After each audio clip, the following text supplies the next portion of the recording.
Once upon a time, there were 4 little rabbits, and their names were Flopsy, Mopsy, Cottontail, and Peter. They lived with their mother in a sandbank underneath the root of a very big fir tree.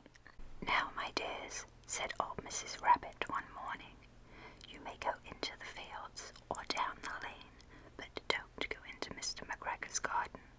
Your father had an accident there. He was put in a pie by Mrs. McGregor. Now run along and don't get into any mischief. I'm going out." Then old Mrs. Rabbit took the basket and her umbrella and went through the wood to the baker's. She brought a loaf of brown bread and 5 currant buns. Flopsy, Mopsy, and Cottontail, who were good little bunnies, went down the lane to gather blackberries. But Peter, who was very naughty, ran straight away to Mr. McGregor's garden and squeezed under the gate. First he ate some lettuce and some French beans, and then he ate some radishes. And then, feeling rather sick, he went to look for some parsley. But round the end of a cucumber frame, who should he meet but Mr. McGregor?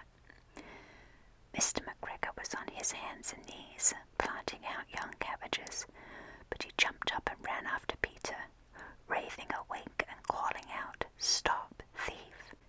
Peter was most dreadfully frightened. He rushed all over the garden, for he'd forgotten the way back to the gate.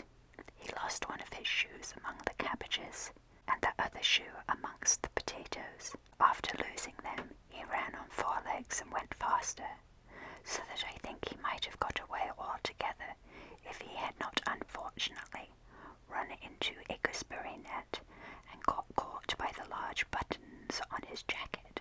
It was a blue jacket with brass buttons, quite new. Peter gave himself up for lost and shed big tears, but his sobs were overheard by some friendly sparrows who flew to him in great excitement and implored him to exert himself.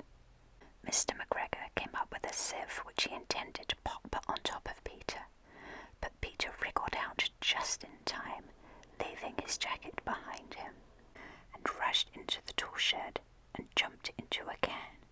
It would have been a beautiful thing to hide in, if it had not had so much water in it. Mr. McGregor was quite sure that Peter was somewhere in the tool shed, perhaps hidden under a flower pot. He began to turn them over carefully, looking under each. Presently, Peter sneezed. "Achoo!" Mr. McGregor was after him in no time and tried to put his foot up upon Peter, who jumped out of a window, upsetting 3 plants. The window was too small for Mr. McGregor, and he was tired of running after Peter. He went back to his work. Peter sat down to rest. He was out of breath and trembling with fright, and he had not in the least idea which way to go. Also, he was very damp with sitting in that can. After a time he began to wander about, going loppity, loppity, not very fast, and looking all around. He found a door in a wall, but it was locked, and there was no room for a fat little rabbit to squeeze underneath. An old mouse was running in and out over the stone doorstep, carrying peas and beans to her family in the wood. Peter asked her the way to the gate, but she had such a large pea in her mouth that she could not answer. She only shook her head at him. Peter began to cry. Then he tried to find a way straight across the garden, but he became more and more puzzled. Presently he came to a pond where Mr. McGregor filled his water cans. A white cat was staring at some goldfish. She sat very, very still, but now and then the tip of her tail twitched as if it were alive. Peter thought it best to go away without speaking to her. He has heard about cats from his cousin, little Benjamin Bunny. He went back towards the tool shed, but suddenly, quite close to him, he heard the noise of a hoe. Scratch, scratch, scratch, scratch. Peter scuttered underneath the bushes, but presently, as nothing happened, he came out and climbed upon a wheelbarrow and peeped over. The first thing he saw